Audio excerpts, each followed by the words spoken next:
Hello guys, welcome back to my channel. और आज ये मेरी लास्ट वीडियो होने वाली है राजन सीरीज डीएलएड प्रथम सेमेस्टर के लिए, जिस पेपर का नाम होगा बाल विकास एवं सीखने की प्रक्रिया। हम यहाँ पे फर्स्ट सेमेस्टर की तैयारी कर रहे हैं और ये चैनल का नाम है रेवोल्यूशन वर्ल्ड, और जिसमें कि सब्सक्रिप्शन अभी कम है। I need you support guys, please मुझे सपोर्ट करें। और आज अगर आपने इस वीडियो को खोल लिया है तो मेरे पास ये राजन का ये है गैस पेपर, और इस गैस पेपर ये होगा सबके पास, पढ़ सबके पास रहे होंगे। बट मैंने इसमें क्या काम किया है, आई मीन एक बहुत ही ज़्यादा इम्पोर्टेंट चीज़ ऐसी लिखी है। ये देखिए, बिल्कुल जो मेन चीज़ें हैं ये ऐसी चीज़ लिखी है, और ये कुछ ऐसे लिखे हैं कि ये आपको, अगर आप एमसीक्यूज इसके देखते हैं तो ये समझ लीजिए ये आपके एमसीक्यूज में अगर 15 नंबर के एमसीक्यू हैं तो 12 नंबर डेफिनेट आपके होने वाले हैं। और मैंने इसमें बहुत मोस्ट इम्पोर्टेंट एमसीक्यू जो बार बार रिपीटेड होते हैं 2018, 22 और 23 के पेपर में, मैंने उनको उठाया है और उनके ऊपर बहुत वैसे करके जो साइंटिस्ट मेन हैं जो पूछे जा सकते हैं और जो मोस्ट से भी ज़्यादा इम्पोर्टेंट है, मोस्ट इम्पोर्टेंट कह सकते हैं आप, मैंने उनको लिखा है। और बिल्कुल लास्ट में मैंने कुछ चीज़ें भी लिखी हैं जो कि, जैसे ये थ्योरी किसने दी थी, ये कभी नहीं पूछा गया, इस बार पूछने के चांसेस हैं क्योंकि 2018 में पूछा गया था। और इसमें जो लास्ट ईयर के पेपर दे रखे हैं वो 2019, 22 और 23 के दिख रखे हैं। और जैसे लास्ट में मैंने कुछ बहुत इंपॉर्टेंट चीज़ भी लिखी है। तो इस वीडियो में आपको देखने के बाद, अगर आपने ये वीडियो कंप्लीट कर ली, तो मैं दावे के साथ कह सकता हूँ कि अगर आपका 15 मार्क्स के एमसीक्यूज अगर आएंगे तो आपको ये 12 मार्क्स जरूर दिला कर देते जाएंगे। 12 मार्क्स 100% आपके क्लियर होने वाले हैं। आइए देखते हैं बाल विकास का, प्रथम सेमेस्टर का बाल विकास का पेपर। इसमें इम्पोर्टेंट क्या है आप वो पढ़ते हैं, शॉर्ट में पढ़ेंगे। वीडियो अगर लंबी हो तो हो, उसको हो जाने दो, लेकिन आज हम एक लास्ट वीडियो में सब कुछ इम्पोर्टेंट निपटाते हैं। कठिन अवस्था, तनाव की अवस्था या फिर विरोध की अवस्था किसको कहा गया है? एडोलेसेंस को, किशोर अवस्था को कहा गया है। ठीक। अनोखा काल किसको कहा गया है? बाल्य अवस्था को। ये पूछे जाने वाले वो है। आप रिपीट, मैं आपको दिखा दूंगा अभी एमसीक्यूज में, रिपीटेड मल्टीपल टाइम्स, इसमें 218 है, मल्टीपल टाइम्स यही क्वेश्चन बार बार रिपीट हो रहे हैं। अब लास्ट टाइम पर आप लोग क्या पढ़ें, कैसे पढ़ें, ये आपको, ये रामबाण मैं बता रहा हूँ आपको। आप बस मेरी बात पे भरोसा कीजिए, जब पेपर आएगा तब मैं आपको बताऊंगा कि कितना मेरे उससे मैच हुआ है, कितना नहीं हुआ है। आप बस मुझे एक बार भरोसा कीजिए, और जो भी मैं करा रहा हूँ बस उसको आप एक बार देख लीजिए बहुत अच्छे तरीके से। तो अनोखा काल बाल्यावस्था को कहा गया है। ठीक। सीखने का आदर्श काल शैशवावस्था को कहा गया है। थॉर्नडाइक ने 3 नियम दिए हैं, इसको याद रखना। थॉर्नडाइक ने कितने नियम दिए हैं? 3 नियम। प्रभाव के नियम, अभ्यास का नियम और तत्परता का नियम। पूछा जाता है कि भाई थॉर्नडाइक ने किस पर अपना एक्सपेरिमेंट किया था? बहुत फेमस है ये थॉर्नडाइक यहाँ पर बाल विकास के ऊपर में। तो कैट के ऊपर एक्सपेरिमेंट किया था। अभी 2 साइंटिस्ट और आएंगे, पावलोक और कोलर। उन्होंने मन वानुष पर अपना एक्सपेरिमेंट किया था, वो भी मैं आगे आपको बताऊंगा। सारे जितने भी जैसे साइंटिस्ट हैं आपकी सारी ही आज कंफ्यूजन दूर कर दूंगा, बस इस वीडियो में बने रहिए। 15 मार्क्स के एमसीक्यूज अगर आते हैं तो ये समझ लीजिए 12 मार्क्स आपको 100% यहाँ से अगर मिलने वाले हैं। अब देखिए, कठिन अवस्था किसको कहा गया है? एडोलेसेंस को। अनोखा काल किसको कहा है? बाल्यावस्था को। ठीक है। सीखने का आदर्श काल किसे कहा गया है? शैशवावस्था को। ये 3 चीजें क्लियर हो गई। थॉर्नडाइक ने 3 नियम दिए हैं, प्रभाव अवश्य और तत्परता का नियम दिया। इनने एक्सपेरिमेंट किस पे किया था? कैट पर किया था। पावलोक और कोलर ने किस पर एक्सपेरिमेंट करा था भाई? वन मानुष पर। ठीक। अब पियाजे के अनुसार डेवलपमेंट की कितनी स्टेज हैं? 4। आप क्या कितनी बोलेंगे? 4। पियाजे के अनुसार 4 स्टेज हैं, और नॉर्मल डेवलपमेंट स्टेज कितनी होती हैं? वो होती हैं 3। अब इस चीज में बिल्कुल भी कंफ्यूजन नहीं होना। जैसे भाई पियाजे के अनुसार कितनी स्टेज आ जाएंगे? 4। और नॉर्मल डेवलपमेंट ऑफ चाइल्ड कितना आ जाएगा? 3। पियाजे के अनुसार 4 और नॉर्मल डेवलपमेंट 3। आई होप ये आपको क्लियर हो गया होगा। अब ये देखिए, ये आपके बहुत काम का है। जो स्टैनली हॉल हैं उसने डिस्क्राइब किया था तनाव और विरोध की उम्र। भाई तनाव और विरोध की उम्र किसने कही थी? तो ये गई थी स्टैनली हॉल ने। पूछा गया है ये क्वेश्चन मल्टीपल टाइम्स, इसलिए बता रहा हूँ मैं, वरना लिखता नहीं यहाँ पे। कठिन काल किसे कहते हैं? कठिन काल देखो किशोर, ये पूछ सकता है दोनों तरीके से। कठिन काल कहते हैं किशोरावस्था को, और ये दिया किसने था? किर्कपैट्रिक। ये 4-5 साइंटिस्ट ऐसे हैं जो कि याद रखने ही रखने हैं, ठीक है। कठिन काल कहते हैं किशोरावस्था को, किर्कपैट्रिक ने दिया था। तनाव और विरोध की उम्र, स्टेन हॉली ने कहा था। ये भाई किशोर अवस्था तनाव और विरोध की उम्र होती है, ये किसने कहा था? तो ये किसने कहा था? स्टेनली हॉल ने कहा था, ठीक। आई होप आपको ये क्लियर हो गया होगा। और बस 1 सेकंड का टाइम दीजिए, मैं पेज थोड़ा सा पलट लूँ। हाँ, बाल विकास के अंतर्गत कितनी अवस्थाएं आती हैं? 3 अवस्थाएं, मैंने आपको भी बताया। और पियाजे के अनुसार बाल विकास में कितनी अवस्थाएं आती हैं? वो 4। भाई बाल विकास के अंतर्गत कितनी अवस्थाएं आती हैं? 3। लेकिन पियाजे के अनुसार बाल विकास में 4 स्टेज है। ऐसा होता है ना आपको दोस्त कि आप 3 बताते हैं, आपका दोस्त आता है कि नहीं इसमें एक बात हमारी भी जोड़ के रखो, तो पियाजे वही आपका दोस्त है। उसने नॉर्मल बाल विकास के अंतर्गत 3 अवस्थाएं आती हैं, लेकिन फिर पियाजे आए, उन्होंने अपने बाल विकास के अंदर 4 स्टेज बताए। आई होप ये आपको क्लियर हो गया होगा। अब कुछ सीबीएसई के स्टूडेंट भी ये पेपर दे रहे होंगे, तो ऐसे वर्ड आपको जरूर याद रखने हैं जो पेपर आए आप उसको समझ ही ना पाए। जैसे मेमोरी है, मेमोरी के ऊपर आप लिख लेंगे, लेकिन मेमोरी को हिंदी में क्या कहते हैं ये जानना बहुत ज़रूरी हो जाता है। मेमोरी को हिंदी में कहते हैं स्मृति होती है मेमोरी, ठीक। मैं आपको सारी बातें बताऊंगा। कंसंट्रेशन ऑफ वन थिंग, मतलब इसमें ये दिया गया है, जैसे मान लो जो एक ही चीज पर अपना ध्यान लगाता रहता है, अकॉर्डिंग टू दूसरी चीज। जैसे मान लो एक चीज है, उस पर ही ध्यान केंद्रित रखता है वो अपना, और दूसरी चीज के बजाय। तो ये स्टेटमेंट किसने दिया था? ये दिया था डिम्बेल ने। मल्टीपल टाइम्स ये क्वेश्चन पूछा गया है, मल्टीपल टाइम्स। थॉर्नडाइक ने एक्सपेरिमेंट किस पे किया था? मल्टीपल टाइम्स क्वेश्चन पूछा गया, कैट पर किया था। पावलोक ने अपना एक्सपेरिमेंट किस में किया था? वन मानुष ने किया था। देखिए, मैं ऐसे ही नहीं कह रहा हूँ अभी आपसे, बिल्कुल सारी चीज़ें मैं आपको बिल्कुल एग्जैक्ट आपको बता सकता हूँ अभी, जो कि मैं आपको बता रहा हूँ। हर एक चीज़ इस मल्टीपल चॉइस क्वेश्चन में से मैंने उठाई है, जो कि आते ही आते हैं। ट्रायल एंड एरर मेथड किसने दिया है? थॉर्नडाइक ने। अब देखिए, थॉर्नडाइक ने यहाँ 3 नियम तो दिए थे, और ट्रायल और एरर मेथड भी इसने दिया था, ठीक। ट्रायल और एरर मेथड, तो थॉर्नडाइक ने कैट पे एक्सपेरिमेंट करा, और इन दोनों ने वन मानुष पर एक्सपेरिमेंट करा। ट्रायल और एरर मेथड किसने दिया है? थॉर्नडाइक ने। मल्टीपल टाइम्स पूछा गया क्वेश्चन है, मोस्ट इंपोर्टेंट, जरूर याद रखना, ट्रायल एंड एरर मेथड, ठीक। लर्निंग थ्योरी किसने दी गई है भाई? अधिगम की थ्योरी किसने दी गई है? स्किनर ने दी गई है।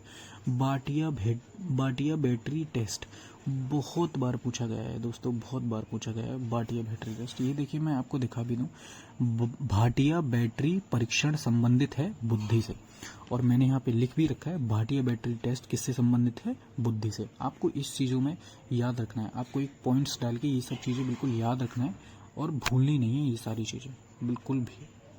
आई होप आपको इससे बहुत हेल्प मिलने वाली है। आगे बढ़ते हैं। Liquid music measurement of intelligence का लिक्विड मेजरमेंट कैसे करते हैं? कैटल। वो लिक्विड मेजरमेंट करते हैं इंटेलिजेंस का, ये किसने कहा था? कैटल ने कहा था। अभी हम ये भी आगे देखिए, बुद्धि का तरल मेजोक मापन किसने दिया? तो ये कैटल ने दिया। मोस्ट इंपोर्टेंट क्वेश्चन बता रहा हूँ। और वुडवर्थ के अकॉर्डिंग मेमोरी के कितने फैक्टर्स होते हैं? 4 factor. Learning, recall, retention, recognisation. Retention को धारण कहते हैं, और रिकॉग्नाइजेशन को पहचान कहते हैं। आई होप आपको इन दोनों पेज से बहुत कुछ सीखने को मिला होगा, इससे और इस पेज से। अब ये देखिए, अब आपको पढ़ेंगे तो सारे वही बिल्कुल आएंगे। देखिए, बिल्कुल चाइल्ड डेवलपमेंटल लर्निंग पढ़ रहे हैं, और ये 16 PF ये वाला टेस्ट जो है वो बहुत इंपॉर्टेंट टेस्ट है। 16 PF जो टेस्ट होता है वो पर्सनैलिटी के लिए होता है, व्यक्तित्व के लिए होता है, आपको भूलना नहीं है, हमने ये अभी पढ़ा है। बुद्धि का तरल मेजोक मापन कैटल ने दिया, हमने बिल्कुल अभी पढ़ा है इसको, ठीक।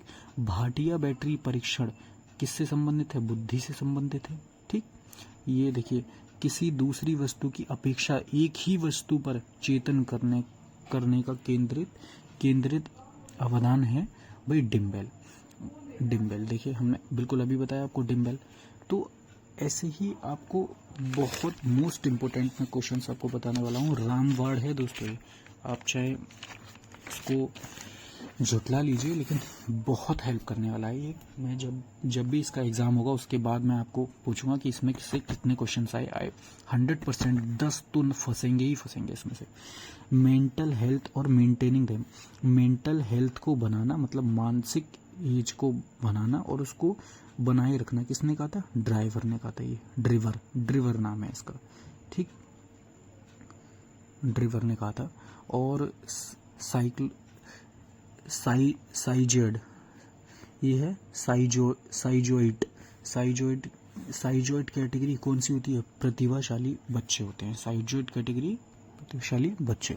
अब देखिए ये साइजोइड वर्ग में कौन सा बालक आता है? तो प्रतिभाशाली बालक आते हैं, ठीक, बता दिया। और ये देखिए पावलोक ने अपने सीखने का, ये देखिए बिल्कुल वही आ गया।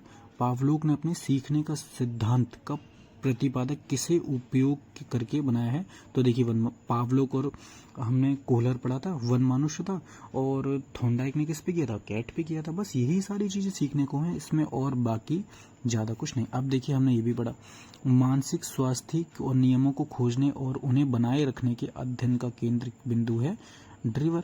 मेंटल हेल्थ और मेंटेनिंग देम ड्रिवर, ठीक। आई होप आपको स्पेस से भी बहुत सारा सीखने को मिला होगा। मोस्ट इम्पोर्टेंट लास्ट में पढ़ने के लिए रामवर्ड है ये। 2 टाइप्स ऑफ इंटरेस्ट, 2 तरीके के इंटरेस्ट होते हैं। इंटरेस्ट होते हैं अभिरुचि, इंटरेस्ट होता है क्या? अभिरुचि। भाई इंटरेस्ट या तो जन्म से आएगा, भाई मुझे जन्म से इसमें इंटरेस्ट है, मूवी देखने में इंटरेस्ट है, या क्या होगा? इंटरेस्ट एक्वायर होगा। अरे भाई ये वाली मूवी इसने बताई थी, मैंने देखी, मैं बहुत अच्छी लगी, अब मैं इसमें इंटरेस्ट लेने लगा। तो एक तो बाहर से जो इंटरेस्ट लेते हैं हम उसको एक्वायर करते हैं, और जो जन्मजात जो कोई देता नहीं है हमें खुद से सीख कर आते हैं वो इनबोर्न इंटरेस्ट होता है। तो इनबोर्न इंटरेस्ट जन्मजात रुचि होती है और एक्वायर्ड इंटरेस्ट अर्जित वाली रुचि होती है। आई होप आपको इससे भी सीखने को मिला होगा। मेमोरी ये तो आप बिल्कुल मोस्ट इम्पोर्टेंट, ये तो आपको रखा है, आप ऐसा मान के चलिए। मेमोरी सीखी हुई वस्तु का सीधा उपयोग है। मेमोरी सीखी हुई वस्तु का सीधा उपयोग है। ये किसने कहा था? वुडवर्थ ने कहा था। सबसे ज़्यादा रिपीटेड क्वेश्चंस है दोस्तों। मेमोरी सीखी, जहाँ पे भी मेमोरी स्मृति आ जाए, उस स्मृति से रिलेटेड साइंटिस्ट पूछा, वुडवर्थ लगा के आ जाना, बस मार्क्स मिल जाएंगे, ठीक। और देखिए आपको ये बताऊंगा, ये वाले क्वेश्चंस बताऊंगा, उस पहले मैं अपनी ये ट्रिक बताता हूँ थोड़ा। 16 PF इज यूज्ड। 16 PF मैंने आगे 16 PF पढ़ा था लेकिन उसको छोड़ दिया था, लेकिन मल्टीपल टाइम्स जब ये रिपीट हुआ तब फिर मुझे लिखना पड़ गया क्योंकि ये इंपॉर्टेंट बन जाता है। 16 PF जो एक टेस्ट होता है वो किसको मेजर करता है? पर्सनैलिटी को, व्यक्तित्व को। अब देखिए ये 16 PF टेस्ट यहाँ दिया गया है। एक सेकेंड, ये देखिए 16 PF का प्रयोग किसके? पर्सनैलिटी में होता है। मल्टीपल टाइम्स आप आगे देखेंगे, आगे भी ये बहुत सारे क्वेश्चंस आएंगे। तो 16 PF टेस्ट किसके लिए होता है? पर्सनैलिटी, व्यक्तित्व के लिए होता है। आई होप आपको ये क्लियर होगा। दो पर्सनैलिटी टेस्ट होते हैं, ठीक। 16 PF टेस्ट पर्सनैलिटी के लिए होता है, और पर्सनैलिटी टेस्ट 2 होते हैं, एक TET और एक CAT। TET पर्सनैलिटी टेस्ट जो होता है वो कौन से साइंटिस्ट ने दिया था? मॉर्गन एंड मुरे। TET पर्सनैलिटी टेस्ट किसने दिया था? मॉर्गन एंड मुरे। ये देखिए TET व्यक्तित्व परीक्षण का निर्माण किसने किया? मॉर्गन एंड मुरे। मोस्ट इंपोर्टेंट क्वेश्चन है, रिपीटेड क्वेश्चन है। और CAT चिल्ड्रन पर्सनैलिटी टेस्ट किसके लिए होता है? 3 से 11 साल के बच्चों के लिए होता है। कैट जो CAT कैट का जो वो होता है टेस्ट, वो कितने साल के बच्चों के लिए होता है? CAT परीक्षण आयु के बच्चों के व्यक्तित्व का मूल्यांकन करने के लिए आयु कितनी होती है? तो 3 से 11 वर्ष की आयु होती है, ठीक। आई होप आपको इस पेज और इस पेज से मोस्ट आपने निचोड़ अपने मन में, जहन में बिठा लिया होगा। आगे के क्वेश्चंस में बढ़ते हैं, बिल्कुल मोस्ट इम्पोर्टेंट क्वेश्चंस। अब बस थोड़ा सा और रह गया है, बिल्कुल ज़रा सा और रह गया है। सूझ का सिद्धांत किसने दिया था? भाई जीन पियाजेट। लिख नहीं रहा था, मल्टीपल टाइम्स रिपीट हुआ, इम्पोर्टेंट क्वेश्चंस हो जाता है, आने की संभावना बहुत ज़्यादा है। और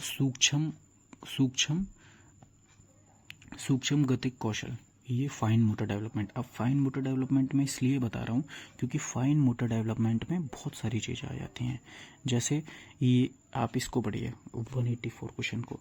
निम्नलिखित में से कौन सा सूक्ष्म गतिकरण कौशल है? सूक्ष्म गतिकरण कौशल क्या है? फाइन, आपको पहले ये पता होना चाहिए सूक्ष्म गतिक कौशल होता क्या है। तो फाइन मोटर डेवलपमेंट होता है। और फाइन मोटर डेवलपमेंट में कौन सी चीज़ आती है भाई? लिखना आती है। फाइन मोटर डेवलपमेंट में लिखना। अब मैं ये लिख रहा हूँ तो फाइन मोटर डेवलपमेंट का एग्जाम्पल आपको दे रहा हूँ। ठीक, आई होप ये क्लियर होगा आपके लिए। और सूक्ष्म का सिद्धांत पियाजेट ने दिया था। और फाइन मोटर डेवलपमेंट में क्या आता है? लिखना आता है। और इसको क्या कहते हैं? सूक्ष्म गति कौशल कहते हैं। आई होप ये पेज भी आपके लिए बेनिफिशियल रहा होगा। और इंद्रिया जंती ग्राम, ये किसने दिया था भाई? ये भी जीन पियाजेट ने दिया था। इंद्रिया जंती ग्रामक, ये भी किसने दिया था? जीन पियाजेट ने। आप यहाँ पढ़िए, एक सेकेंड। इंद्रिया जंती ग्रामक अवस्था का संबंध किससे है? Gene Piaget. किस मनोवैज्ञानिक से है? तो जीन पियाजेट। इंद्रिया जंती ग्रामक। लास्ट टाइम पे आपको ये मल्टीपल चॉइस क्वेश्चंस याद करने हैं और लास्ट के ये जो 2 हैं। और हाँ, अभी बस ये लास्ट पेपर रह गया है, फिर उसके बाद खत्म। सोशल कल्चरल थ्योरी वाइगोट्स्की ने दी थी। इसमें सोचना समझना ही नहीं है, बहुत बार आता है, रिपीटेड क्वेश्चन है और मोस्ट इम्पोर्टेंट क्वेश्चन है। ये आपको सोचना समझना ही नहीं है। अब ये देखिए, ये बहुत इंपॉर्टेंट क्वेश्चन है। मैं मोस्ट इम्पोर्टेंट क्वेश्चन बता रहा हूँ जो आएंगे। वर्तमान में निष्वक्त बच्चों मतलब डिसेबल्ड बच्चों की शिक्षा के लिए क्या कहा गया है? तो भाई के लिए कहाँ क्या वर्तमान में निष्वक्ष बच्चों की शिक्षा के लिए कहा गया है? हाँ, तो डिसेबल्ड बच्चे हैं, ठीक है, हम उसको कौन सी एजुकेशन देंगे? तो भाई हम उनको इंक्लूसिव एजुकेशन देंगे, समावेशी एजुकेशन देंगे। ठीक, एक सेकेंड। तो ये डिसेबल्ड बच्चों के लिए समावेशी क्लासरूम, मतलब इसमें यहाँ पे मैंने मेंशन भी किया हुआ है, डिसेबल्ड बच्चों को इंक्लूसिव एजुकेशन से पढ़ाया जाता है।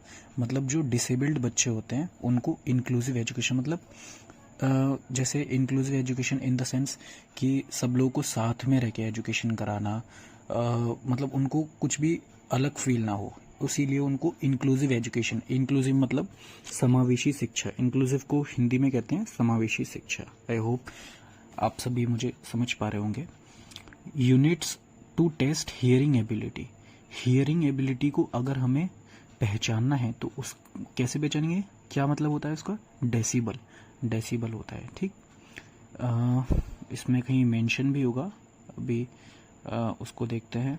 मैंने पढ़ा था यहाँ पे, ये देखिए, प्रगतिशील शिक्षा के लिए क्या है? प्रोग्रेसिव एजुकेशन के लिए जॉन ड्यूबी, ये भी क्वेश्चन इंपॉर्टेंट बन जाता है 216 वाला।